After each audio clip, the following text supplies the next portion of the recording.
उस वो गाड़ी आगे जाने के बाद हम कहते हैं कि अब तक बात चल रही थी, आप ऐसे धक्का-मुक्की कैसे कर सकते हैं हमारे साथ? जब शांतिपूर्ण प्रदर्शन की बात हुई थी, तभी एकदम से पता नहीं राधे श्याम आता है, हम तो उसे जानते भी नहीं थे। पहली बार हमने वो यूनिवर्सिटी में देखा, बावड़ में पोस्टेड था। वो पता नहीं किस सोच के साथ आता है, उसे कौन ये निर्देश देता है, एकदम से लाठियां मारने लग जाता है। लाठियां भी, लाठीचार्ज नहीं था तो सारी मीडिया में बात है कि लाठीचार्ज के प्रोटोकॉल लगते हैं। वो सीधा सिर पे वार करने जाता है, उसको दोबारा अंधाधुंध 3-4 बार मारता है, वो इसके सिर पे लगता है। उस समय के दौरान वो बीसी की लाठी बस आगे ही निकली थी, वहां पे मौजूद थे। तो अब हमारी मांग ये है, जो स्टाइपेंड से और इन सारी बातों से मुद्दा उठाने की कोशिश है। जब ऐसा बीसी जो खुद का मुखिया कहलवाना चाहता है बलदेव राज, उसके मौजूदगी में हमारा जीवन अंत करने की कोशिश की गई है, क्या हम ये ना चाहें कि वो इसी में हम आप सभी के समक्ष ये स्पष्ट करना चाहते हैं कि हम यहाँ हमारी यूनिवर्सिटी के बाहर बैठे ही क्यों है। सबसे पहले अगर यूनिवर्सिटी प्रशासन यहाँ आकर हमसे बात करना चाहता है और कहता है कि हम तुम्हारी सुनेंगे, तो मैं ये बात बताना चाहता हूँ, जो हमारी मांग है वो पूरी ही नहीं कर सकते। जो कमेटी का गठन हुआ है 3 सदस्यीय कमेटी का, उसके ऊपर वीसी के खिलाफ उसके पास कोई भी पावर नहीं है। तो इसलिए हम चाहते हैं कि उनसे बातचीत की बजाय जिनके हाथ में पावर है उनसे हम बात करें। वीसी से हमने साफ सीधा बात कह रखी है कि वो अपना रेजिग्नेशन गवर्नर से अप्रूव करके ले आए और यहाँ हमें दिखा दे। ये धरना बस तभी तक है। अगर वो ऐसा नहीं चाहता, और मुझे भी लगता नहीं है कि उसमें इतनी अकल है कि वो ये काम कर सकता है, और ना ही उसमें इतनी मानवीयता है कि उसके समक्ष जो घटना हुई उसके प्रति उसमें कोई संवेदना भी है, तो सरकार उसके खिलाफ अपना एक्शन ले और उसे बर्खास्त करे।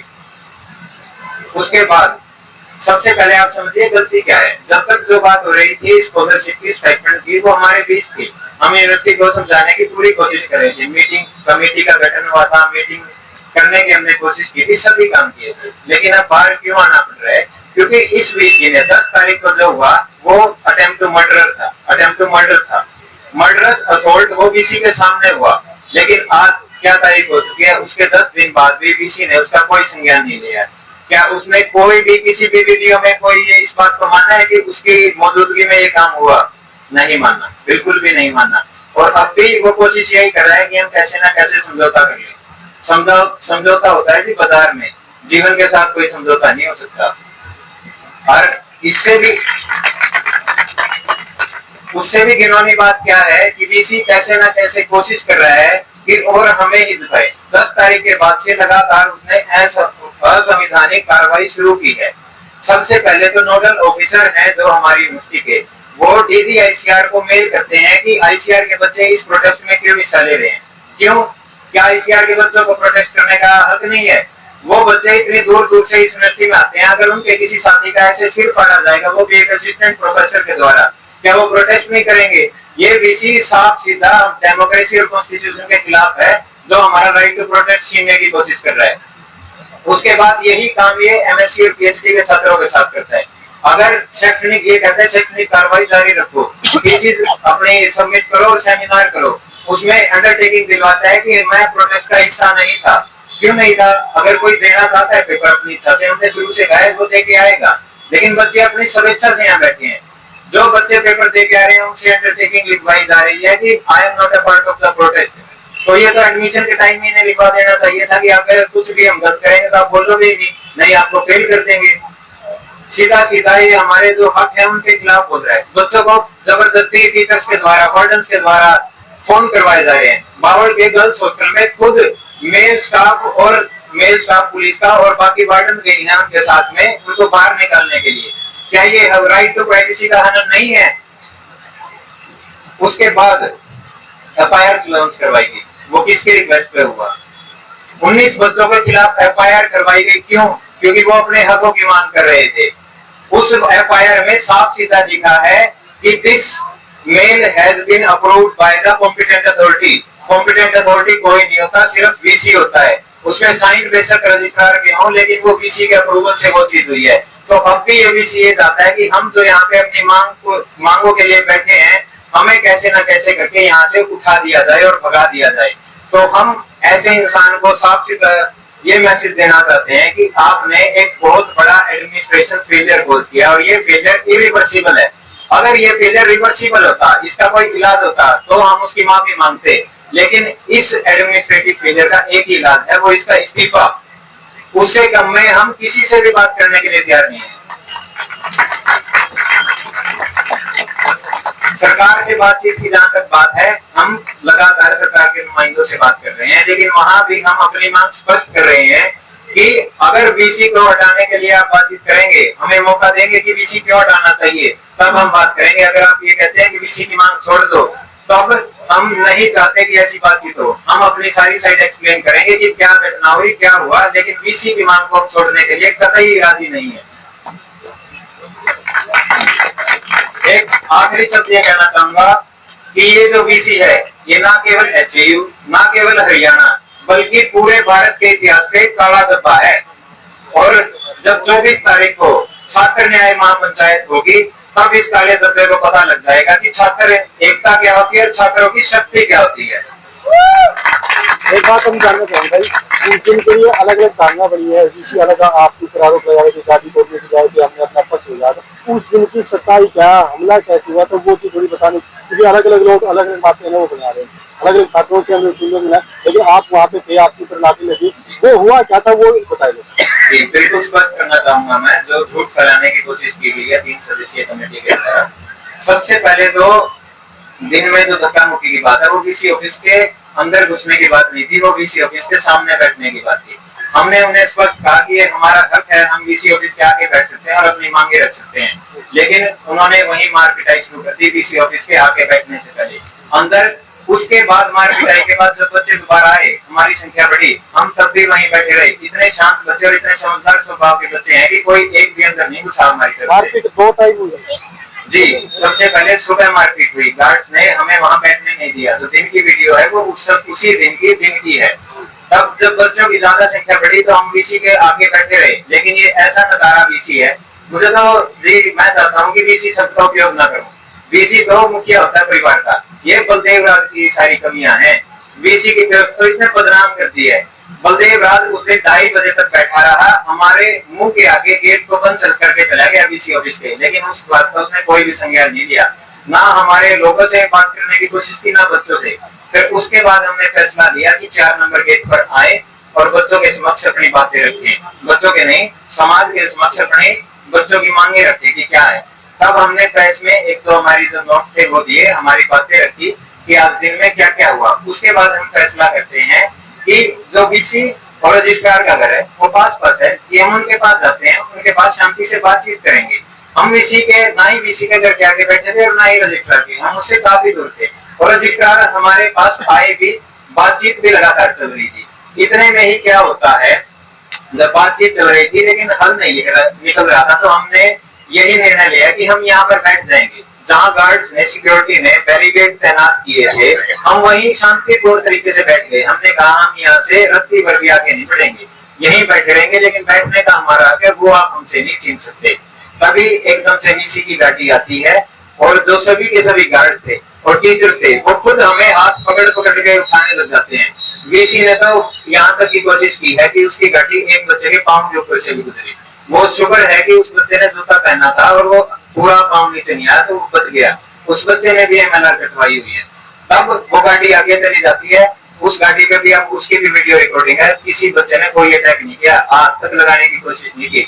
उस वो गाड़ी आगे जाने के बाद हम कहते हैं कि अब तक बात चल रही थी, आप ऐसे धक्का-मुक्की कैसे कर सकते हैं हमारे साथ, जब शांतिपूर्ण प्रदर्शन की बात हुई थी।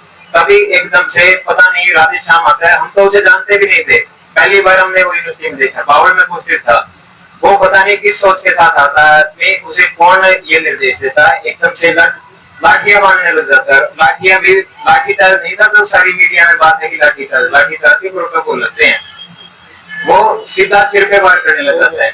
मैंने 6-7 बार इन हाथों से रोके हैं, जब इन पे चोट है, लेकिन आखिरी बार में क्या होता है कि एक गार्ड आता है, वो यहाँ पे मुक्का मारता है, तब मेरा सिर दुखता है और सिर पे एक डंडा लगता है। तब मेरे साथी वापिस खींच लेते हैं और मैं अस्पताल की तरफ जाने लगता हूँ। आगे वीडियो से साफ होता है कि उसकी लाठी जब छीनी जाती है, लेकिन दोबारा से वो एक लठ लेके आता है, दूसरा बांस वाला लठ लेके आता है, उसको दोबारा अंधाधुंध 3-4 बार मारता है, वो इसके सिर पे लगता है।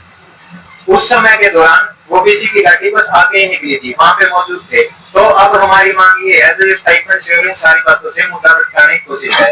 जब ऐसा वीसी जो खुद का मुखिया कहलवाना चाहता है बलदेव राज, उसके मौजूदगी में हमारा जीवन अंत करने की कोशिश की गई है। क्या हम ये ना चाहें कि वो इस यूनिवर्सिटी से चला जाए और इस यूनिवर्सिटी में दोबारा जो इस यूनिवर्सिटी की धरोहर है वो बनी रहे?